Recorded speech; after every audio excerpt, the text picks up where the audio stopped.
આગામી લોકસભાની ચૂંટણી માટે મતદાન થાય તે પહેલા જ સુરતમાં વિજય સાથે ભાજપનું ખાતું ખુલી ગયું છે। જો કે આ ઘટના બાદ આજે કોંગ્રેસના પૂર્વ મુખ્યમંત્રી સુરત આવ્યા હતા। તેઓએ ભાજપ અને મોદી સરકાર પર ગંભીર આક્ષેપો કર્યા હતા। મહારાષ્ટ્રના પૂર્વ મુખ્યમંત્રી પૃથ્વીરાજ ચૌહાણ સુરત આવ્યા હતા। અહીં તેમણે કહ્યું હતું કે આ લોકસભાની ચૂંટણીમાં ભાજપની જીત થશે તો દેશમાંથી લોકશાહી નહીં બચે। હાલ ભારતમાં આર્થિક અને રાજનૈતિક ભ્રષ્ટાચાર ચાલી રહ્યો છે।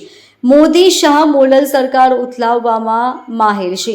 સુરત ખાતે આવેલા મહારાષ્ટ્રના પૂર્વ મુખ્યમંત્રી પૃથ્વીરાજ ચૌહાણે એક પત્રકાર પરિષદ સંબોધી હતી, જેમાં તેમણે કહ્યું હતું કે પહેલા તબક્કામાં જે મતદાન થયું છે તેના આંકડા જોઈને મોદી બોખલાઈ ગયા છે।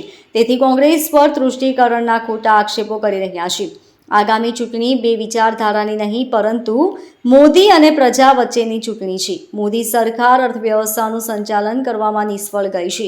તેના કારણે દેશમાં બેકારી અને મોંઘવારી સતત વધી રહી છે। આજે એન્જિનિયર યુવાનો પણ ડિલિવરી બોય બની રહ્યા છે। દેશમાં મોદી શાહ મોડેલ એટલે પ્રજા દ્વારા ચૂંટાયેલી સરકારને ઉથલાવી પોતાની સરકાર બનાવવાનું મોડેલ છે।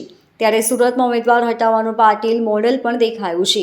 કેશલેસ ભ્રષ્ટાચાર સુરતમાં ભાજપ ઉમેદવારની બિનહરીફ જીત અંગે પૃથ્વીરાજ ચૌહાણે કહ્યું કે હાલ દેશમાં આર્થિક અને રાજનૈતિક ભ્રષ્ટાચાર વધી રહ્યો છે। તેનું ઉદાહરણ સુરતની ઘટના છે। તે લોકશાહી માટે ઘાતક બની રહી છે। મોદી કેશલેસ વ્યવહારની વાત કરે છે, પરંતુ તેઓએ ઇલેક્ટ્રિક બોન્ડ થકી કેશલેસ કરપ્શન શરૂ કરી ઇલેક્શન બોન્ડના નામે મોટો ભ્રષ્ટાચાર કર્યો છે। વિકાસ દર મુદ્દે નિવેદન ભાજપ સરકાર પર મોટા આક્ષેપ કરતા તેમણે કહ્યું કે મનમોહન સરકારમાં જે વિકાસનો દર હતો તે રીતે જો શહેરનો વિકાસ થયો હોત તો આજે ભારત દેશની 5મી નહીં પરંતુ 3જા નંબરનો આર્થિક મજબૂત દેશ બની શક્યો હોત। આ વખતે ચૂંટણીમાં જો ભાજપની જીત હશે તો દેશનું સંવિધાન કે લોકશાહી નહીં બચી શકે।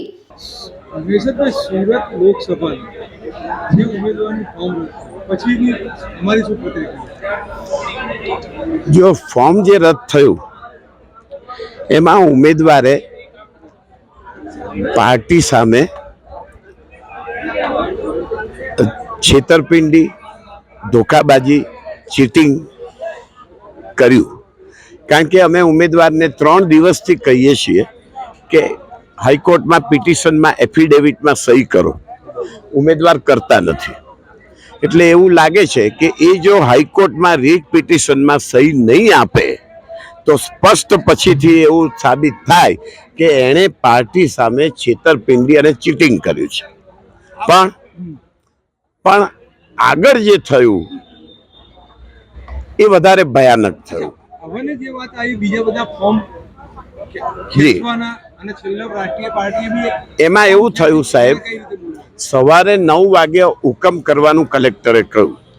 અમે હાઈકોર્ટમાં જઈ નહીં શકીએ એટલે હુકમ બપોરે 2:30 વાગે કર્યો। 2:30 વાગે જેવો હુકમ કર્યો ત્યાર પછી એમનું જે ફોર્મ રદ કરવાનો ઓર્ડર કર્યા પછી જે બીજા ઉમેદવારો હતા એ ઉમેદવારો લે મેરિડિયન હોટલમાં રાત્રે 10 વાગ્યા પહેલા વિથડ્રોલ થઈ ગયા। એક ઉમેદવાર રહી ગયા રાત્રે 11 વાગે, એ બસપા। જે બધા ઉમેદવાર વિથડ્રો થયા, જે ટેકેદારો વિથડ્રો થયા એ ભય, સામ, દામ, દંડ, ભેદ, લાલચથી થયા। ક્રાઇમ બ્રાન્ચે પ્રવેશ કર્યો માનનીય મોદી સાહેબના માર્ગદર્શનથી, માનનીય અમિત શાહ સાહેબના માર્ગદર્શનથી, અને ક્રાઇમ બ્રાન્ચે રાત્રે 11 વાગે બસપાના ઉમેદવારની શોધખોળ ચાલુ કરી।